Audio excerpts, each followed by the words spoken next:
एक बार एक भालू का बच्चा बड़े ही मजे से बगीचे में झूला झूल रहा था।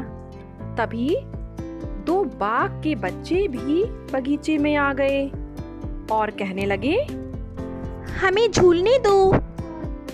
तो भालू के बच्चे ने दूसरे झूले की ओर इशारा करते हुए कहा, इस पर झूल लो, ये खाली है।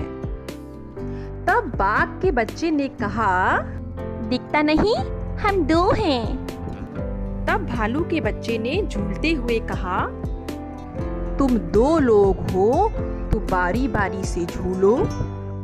तो भालू ने उन दोनों बाघ के बच्चों से कहा कि अगर तुम दो लोग हो तो ये जो खाली वाला झूला पड़ा है इस पर बारी बारी से झूलो, एक बार तुम झूलो और एक बार तुम झूलो।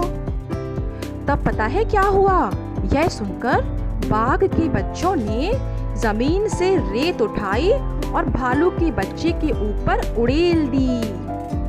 फिर भालू का बच्चा झूले से कूदा और उसने अपने पापा भालू को आवाज लगाई, पापा पापा कहाँ हो आप? फिर बाघ के बच्चों ने देखा कि सचमुच एक बड़ा भालू उधर खड़ा हुआ था। फिर तो क्या था कि वे दोनों एक साथ भागे और गिरते पड़ते दीवार को कूद गए और दीवार कूदते ही और जोर से भागे। अब बाघ के बच्चों के जाने के बाद जो भालू का बच्चा था वो बारी बारी से दोनों झूलों पर झूलता रहा। कभी इस झूले पर झूले, कभी उस झूले पर झूले। उसे बड़ा मजा आ रहा था।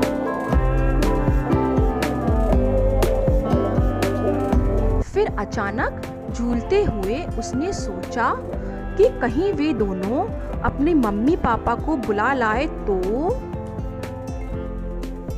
तब फिर उसने अपने मन में सोचा कि चलो मैंने काफी झूल लिया है, बहुत हो गया, अब दोनों झूलों पर मैं अकेला कब तक झूलूं। और यह सोचते हुए वह भी वहां से चला गया। तो बच्चों, इस कहानी से आपको क्या सीख मिलती है बताइए? इस कहानी से हमें यह सीख मिलती है कि हमें हमेशा दूसरों से मिलकर रहना चाहिए, है ना, अकड़ना नहीं चाहिए। क्योंकि सबके साथ में जो मज़ा आता है वो अकेले में नहीं आता है, चाहे वो खेल हो या फिर कोई काम हो।